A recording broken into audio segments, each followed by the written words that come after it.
Hey guys, I am Midnight Strike 3625, back with something that I started about a month ago, something like that, with my review of Metal Gear Solid in my classics review section, and I alluded to more of a series review of the Metal Gear series. So I've decided to now finally pick up where I've left off. I've been a little bit busy as of late, so that's changed.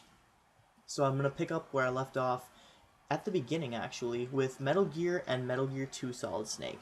Initially, games were released in a time where killing was pretty much everything. If it moves, destroy it. Go through the level, nothing survives. And, that's fine and dandy, but this pretty much gave us a whole new perspective on how games can be played.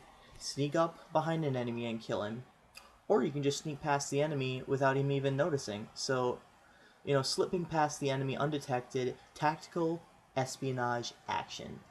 That, that tagline that's displayed on all of the older Metal Gear Solids. So, even Metal Gear 2 Solid Snake has tactical espionage game on it.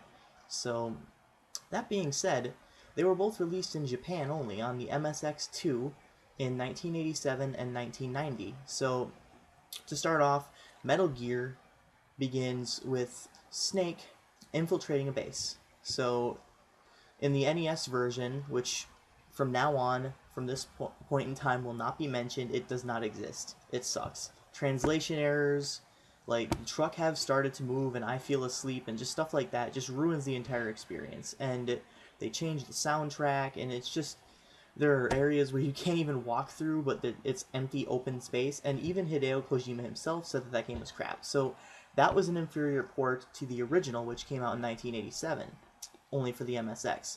So MSX or nothing, folks. So Metal Gear, it was just a traditional stealth game, and the first of its kind, actually.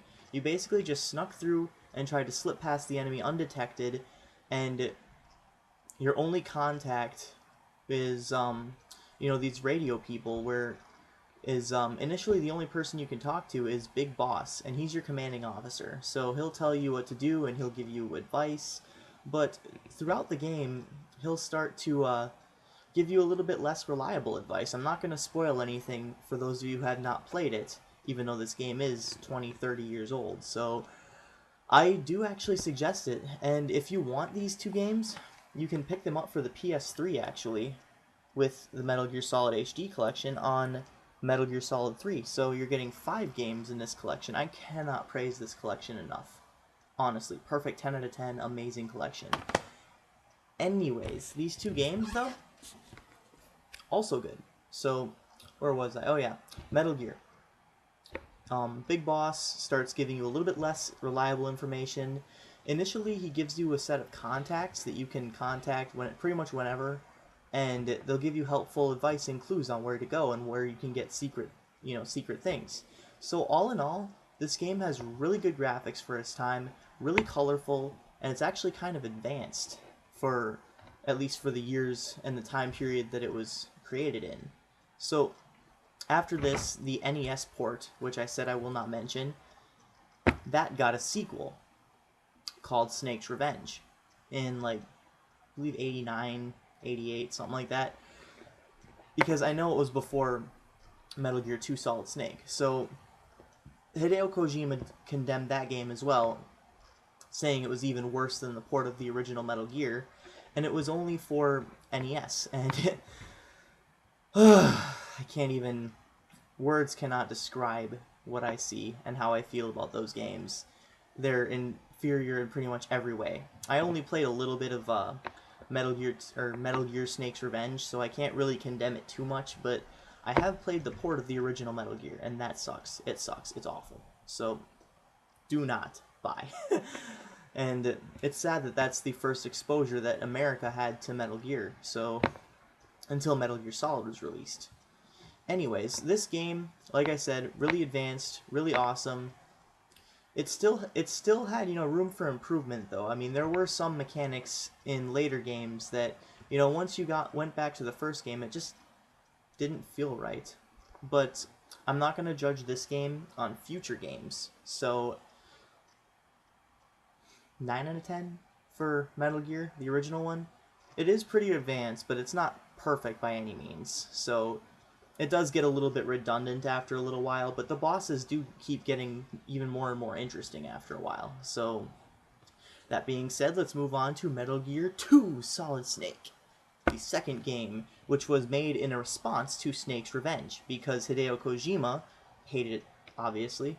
He called them two crap games in interviews, so he made Metal Gear 2 Solid Snake. And this one is actually deemed a 2D version of the first Metal Gear Solid, which is actually technically Metal Gear 3, but it's Solid because it was using polygons on the PlayStation 1. So there's a lot of things that it has in common with Metal Gear Solid, such as some of the scenarios, some of the people, and just some of the instances. There's this, if you remember, in Metal Gear Solid, Snake gets contacted by Gray Fox, so telling him, he's your biggest fan and stuff, and to watch out for claymores.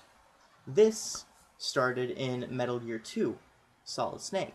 Gray Fox, except for he doesn't know it's Gray Fox at the time, but Gray Fox contacts Solid Snake and tells him, lets him know where to find the mine detector, and he asks, like, who are you?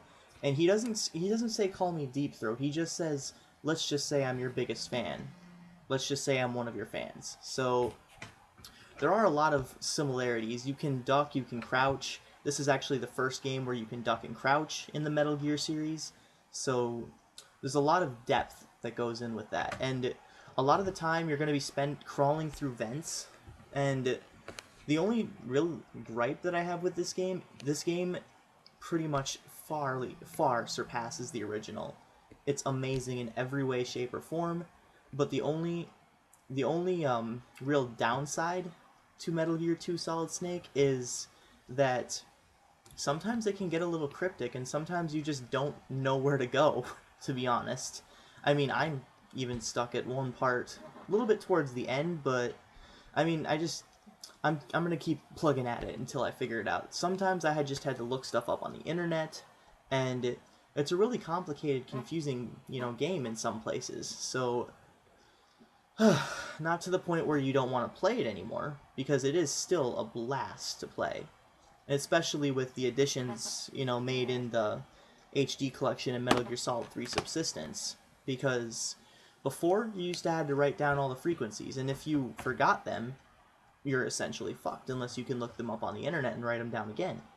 In the new version that came out to the United States and America, the controls are essentially the same as the Metal Gear Solid saga, and you can, once you get a frequency, you can press down and it'll stay there and it'll be remembered. So that pretty much made the replayability pretty much a lot more. So I don't know, it was weirdly worded, but it's a good game, and I highly recommend it for Metal Gear fans and just for those who like retro gaming, So I'll give Metal Gear 2 Solid Snake a solid 9.3 out of 10. It's not perfect by any means, but it is a very good game, albeit with some cryptic